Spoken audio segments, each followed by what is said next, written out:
નીતિઓ આગો પાછો થવો એ એક વિષય છે। દેશનો આર્થિક વિકાસ, એક્સપોર્ટ ઇમ્પોર્ટ એ બીજો વિષય છે। ભારતનું વિદેશી મુદ્રા ભંડાર ક્યારેય નહોતું એટલું સર્વોચ્ચ સ્થાન પર। એ ઇન્ડિકેટ કરે છે કે દેશને બહુ અગત્યનું હોય છે। તમે અત્યારે ચાઇના ક્રાઇસિસ જોતા હશો, શ્રીલંકા ક્રાઇસિસ જોતા હશો। શ્રીલંકા પાસે તેલ ખરીદવા માટે ડોલર નથી। વિશ્વના કેટલાક દેશો વૈશ્વિક અત્યારે જે વર્તમાન સમયની અંદર ઘટનાઓ બની રહી છે એની જે અસરો થઈ રહી છે એ અસરોના ભાગરૂપે ક્યારેક તમારો ડોલરની સામે રૂપિયાનું મૂલ્ય પ્લસ માઇનસ થતું રહેશે, પરંતુ દેશનું આર્થિક સુદૃઢીકરણ એ હંમેશા થઈ રહ્યું છે। અત્યારે ભારતની અંદર ઓમિક્રોનનો સબ વેરિયન્ટ BA.5 BA.4 ચાલી રહ્યો છે। એ વેરિયન્ટનો સબ વેરિયન્ટ છે। આખા દેશની અંદર અમે ડેલી 4 થી 5 લાખ ટેસ્ટ કરીએ છીએ। દરેક ડિસ્ટ્રિક્ટની અંદર અમે સેમ્પલ કલેક્ટ કરીએ છીએ, એનું જીનોમ સિક્વન્સિંગ કરી રહ્યા છીએ। જીનોમ સિક્વન્સિંગ એટલે કોઈ અલગ પ્રકારનો વેરિયન્ટ તો નથી ને જેનાથી આપણે એલર્ટ રહેવું પડે, જેનાથી આપણે વધારે કોઈ મુશ્કેલી થઈ જાય। એને ઉપર સતત અમારી ICMR દ્વારા નજર કરાઈ રહી છે। ઇન્સાકોક કરીને દેશની બધી જ સરકારની ટેસ્ટ કરતી લેબોરેટરીનું એક સંગઠન છે। એનું ડે ટુ ડે રિપોર્ટ તૈયાર થાય છે। એટલે દેશની અંદર અત્યારે જે વેરિયન્ટ ચાલી રહ્યા છે એ દેશની અંદર પહેલેથી છે। એટલે કે ઓમિક્રોન ચાલુ થયું, કોઈ પણ વેરિયન્ટ આવે એ વેરિયન્ટના સબ વેરિયન્ટ ચાલુ થાય। એટલે સબ વેરિયન્ટ છે છતાં પણ હું સતર્ક રહેવા માટે હંમેશા કહીશ, કોઈપણને કોવિડ થયો હોય તો કોવિડ પ્રોટોકોલનું પાલન કરે, આઇસોલેશનમાં રહે। સરકારની વખતો વખત નીકળતી ગાઈડલાઈન એનું ચુસ્તપણે પાલન કરવું જ રહ્યું। આનેવાલા આવતા દિવસોની અંદર પણ આવી કોઈ ક્રાઇસિસનો આપણે સામનો ન કરવો પડે એટલા માટે સતર્કતા બહુ આવશ્યક છે। દેશની અંદર આજે 200 કરોડ વેક્સિનેશન પૂરું થવા આવ્યું છે। મને ખુશી છે કે દેશે પહેલો ડોઝ 97% વધારે લોકોને 18 એવો ફર્સ્ટ ડોઝ એડમિનિસ્ટર થઈ જવો એ દેશ માટે ગૌરવની વાત છે। ઓમિક્રોન સામે લડવામાં આપણે સફળ થયા। થર્ડ વેવ દુનિયાની અંદર બધી જગ્યાએ થર્ડ વેવ આવી, જેમ સેકન્ડ વેવની અંદર લોકોમાં કેજ્યુલિટી થતી હતી, લોકોના મૃત્યુ થતા હતા, એવા જ વિશ્વના દેશોની અંદર થર્ડ વેવમાં પણ થયા। પરંતુ એ વખતે ભારતે 70-75% વેક્સિનેશન કરી લીધેલું હતું।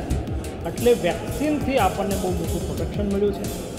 અત્યારે પણ વનરેબલ લોકો છે, ડેવલપમેન્ટની રાજનીતિ કરે છે, વિકાસની રાજનીતિ કરે છે। અમે ક્યારેય પુષ્ટિકરણની રાજનીતિ કરતા નથી। જનતાની વચ્ચે જઈને, જનતાનો વિશ્વાસ સંપાદન કરીને જનતાનો વિશ્વાસ જીતીએ છીએ। સૌનો સાથ, સૌનો વિકાસ, સૌનો વિશ્વાસ અને સૌનો પ્રયાસ, એ સૂત્ર અત્યારે ગુજરાત મોડેલના આધારે સમગ્ર દેશની અંદર ચરિતાર્થ થઈ રહ્યું છે। ગુજરાતની જનતાનો વિશ્વાસ અમારી સાથે છે। અમે વિશ્વાસ સાથે આગળ વધી રહ્યા। આર્થિક અને ગરીબ કલ્યાણ નીતિઓ, જે નીતિઓના આધાર પર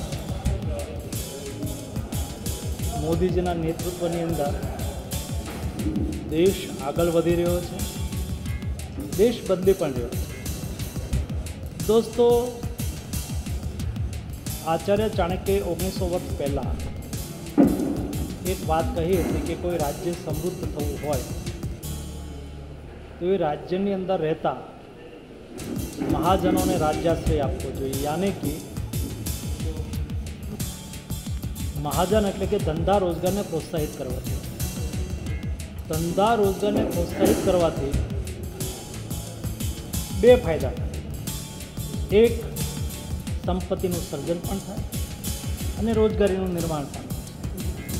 સંપત્તિનું સર્જન થાય તો સરકારની તિજોરીની અંદર ટેક્સ આવે, અને સરકારની તિજોરીમાં ટેક્સ આવે તો ગરીબ કલ્યાણલક્ષી નીતિઓનું તમે સારી રીતે અમલીકરણ કરી શકો. એટલા માટે ચાણક્યે એ વખતે કહ્યું હતું કે કલ્યાણ રાજ્ય માટે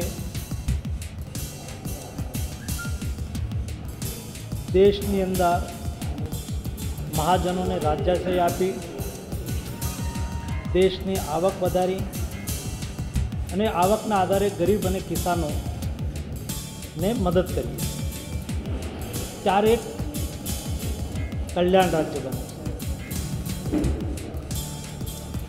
મોદીજી અત્યારે જે નીતિઓને અનુસરી રહ્યા છે, ગરીબ કલ્યાણ નીતિઓ અમલમાં આવી છે, એ સેચ્યુરેશન બેઝ ઉપર છે. એટલે કે ક્યારેક ટોકનમાં મોદીજીએ નિર્ણય નહીં કર્યા, હંમેશા ટોટલમાં નિર્ણય કર્યા. ટોકનમાં એટલે ભૂતકાળની સરકારો એ 5 વર્ષ પછી ચૂંટણી આવે છે અને ચૂંટણીની અંદર માત્ર ને માત્ર એ ચૂંટણીમાં ફાયદો થાય એના માટે ત્રુટક નિર્ણય કરતા હતા, જેના હિસાબે દેશની અંદર ગરીબી નહીં હતી પણ હંમેશા ગરીબ હટતો ગયો. પરંતુ 2014થી મોદીજીએ કહ્યું કે ભાઈ દેશની અંદર 7 લાખ ગામની અંદર વીજળી મળવી જોઈએ. તો એવું નહીં કહ્યું કે ભારતીય જનતા પાર્ટીની સરકારોએ રાજ્યની અંદર વીજળી આપી દેવી છે, ભાજપની સરકાર નથી એ રાજ્યની અંદર વીજળી નહીં આપી, એવું નહીં. 18,000 ગામડા દેશની અંદર બાકી હતા, એ 18,000 ગામડાની અંદર વીજળી મળવી જોઈએ. દેશની અંદર બધા જ નાગરિકોને ગરીબલક્ષી યોજનાઓનો લાભ સીધો એના ખાતામાં નાખી શકાય, કોઈ વચેટિયાઓ એ લાભ ન લે, એટલા માટે થઈને ખાતા ખોલાવવા જોઈએ.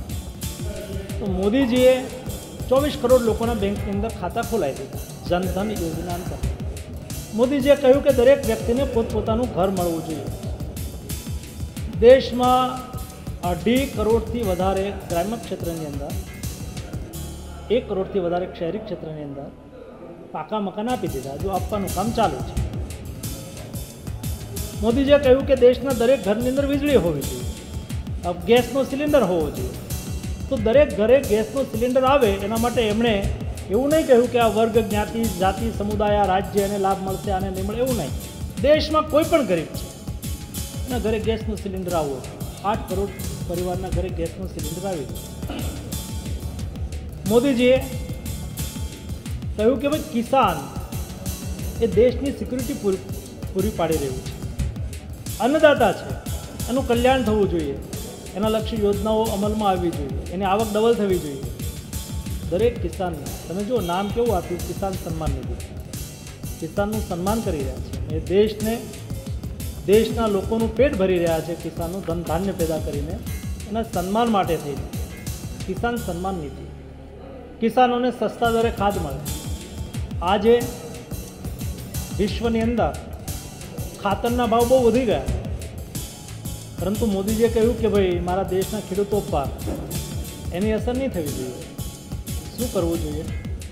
મોદીજીએ એ વખતે અમને કહ્યું હતું કે એક તો કિસાનોને ખાદની કમી નહીં પડવી જોઈએ, બીજું ભાવ નહીં વધારવા જોઈએ. તો ભાવ નહીં વધારવા જોઈએ તો સબસિડી વધે. આજે એક બેગ ડીએપી પર 2500 રૂપિયા સબસિડી કિસાનોને 1350માં મળે, એના ઉપર 2500 રૂપિયા સબસિડી ભારત સરકાર આપે. એક બેગ યુરિયાની 266 રૂપિયામાં કિસાનોને મળે છે. 266 રૂપિયાની એક બેગ કિસાનોને સરકાર આપે છે, પરંતુ એની પાછળ 2200 રૂપિયાની સબસિડી ભારત સરકાર આપે. એટલે કે કિસાનોના કલ્યાણ માટે થઈને જે કરવું પડે એ કરવું, પરંતુ કિસાનને મદદ કરવી. આજે કિસાનને સારા ભાવ મળી રહ્યા છે. વિશ્વની અંદર ભારતનું એક્સપોર્ટ વધી રહ્યું છે. મોદીજીએ દેશના અર્થતંત્રને ધબકતું કરવા માટે થઈને 13 આઈડેન્ટિફાઈ કરેલા સેક્ટરની અંદર PLI scheme, production link incentive, તાકી हम આત્મનિર્ભર ભારતના સપનાને સાકાર કરી શકીએ. આત્મનિર્ભર ભારત એટલે શું?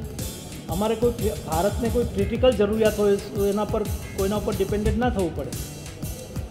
દાખલા તરીકે આપણે ફાર્મસી ઓફ ધ વર્લ્ડ છીએ. આપણા દેશની અંદર 10,000થી વધારે દવા બનાવવાના કારખાના છે, પરંતુ રો મટીરિયલ આપણે વિદેશથી લાવીએ છીએ. એ રો મટીરિયલ આપણને વિદેશ આપવાનું બંધ કરી દે તો આપણા કારખાના બંધ થઈ જાય. કેટલાક અને દેશની અંદર તો સમસ્યા ઊભી થઈ જાય, આપણી પણ દવાની જરૂરિયાત પૂરી ના થઈ શકે. મોદીજીએ કહ્યું કે ભાઈ દેશમાં જ બનવા જોઈએ. તો એવી 53 APIને આઈડેન્ટિફાઈ કરી અને PLI સ્કીમનું ઇમ્પ્લિમેન્ટેશન થયું. એવી રીતે 13 આઈડેન્ટિફાઈ કરેલા સેક્ટરની અંદર 2.5 લાખ કરોડની PLI સ્કીમના ઇમ્પ્લિમેન્ટેશનથી દેશના કેટલાય નવા ધંધા, રોજગાર, નવા ઇન્ડસ્ટ્રીઝ ઊભી થઈ. એનાથી 2 ફાયદા થયા. દેશની જરૂરિયાત મુજબ ઉત્પાદન પણ થયું. આપણે વિદેશી ચીજો પર એટલે કે વિદેશથી કાચા માલ ઉપર આધાર પણ નહીં રાખવો પડ્યો. જ્યારે કોઈ ધંધો રોજગાર ચાલુ થાય છે અથવા વિકસે છે અથવા મોટું થાય છે ત્યારે રોજગારીનું સર્જન પણ થતું હોય છે. આવી રીતે PLI સ્કીમનું દેશની અંદર ઇમ્પ્લિમેન્ટેશન થઈ રહ્યું છે. તમે જો 1992ની અંદર મનમોહનસિંહજી દેશના નાણામંત્રી હતા ત્યારે એણે કહ્યું હતું કે દેશની અંદર GSTનું ઇમ્પ્લિમેન્ટેશન કરવું જોઈએ. 10 વર્ષ સુધી દેશના પ્રધાનમંત્રી રહ્યા પરંતુ એ GSTનું ઇમ્પ્લિમેન્ટેશન નહીં કરી શક્યા. કેમ? તો કે આવડો મોટો નિર્ણય જે દેશોએ ડેવલપ્ડ કન્ટ્રીએ કર્યો છે, જેની પ્રજા એટલી જાગૃત છે છતાં પણ એ દેશોમાં ત્યાર પછીની ચૂંટણીઓની અંદર સરકાર ગઈ તો સરકાર નહીં જાય એની ચિંતા થતી હતી. જ્યારે મોદીજીના નેતૃત્વની અંદર નેશન ફર્સ્ટ, દેશ પહેલાં, દેશ માટે શું શું કરવાની આવશ્યકતા એ બધું જ અત્યારે થઈ રહ્યું છે. દોસ્તો, ગુડ ફાઇનાન્શિયલ મેનેજમેન્ટ, આ દેશનું GDP દર 8% એબોવ છે. દુનિયાનું અર્થતંત્ર અત્યારે હજુ ઊભું થવાની કોશિશ કરે છે, જ્યારે ભારત ફૂલ ગતિથી એનો આર્થિક વિકાસ સાધી રહ્યું છે. આપણું એક્સપોર્ટ ડબલ થઈ ગયું છે. વિદેશી મુદ્રા કોષ વધી રહ્યો છે. વિદેશનું ઇન્વેસ્ટમેન્ટ દેશની અંદર વધી રહ્યું છે. 83 અરબ ડોલર આ વર્ષે દેશની અંદર કુલ મળીને ઇન્વેસ્ટમેન્ટ થઈ રહ્યું છે. FDI આવી રહ્યું છે.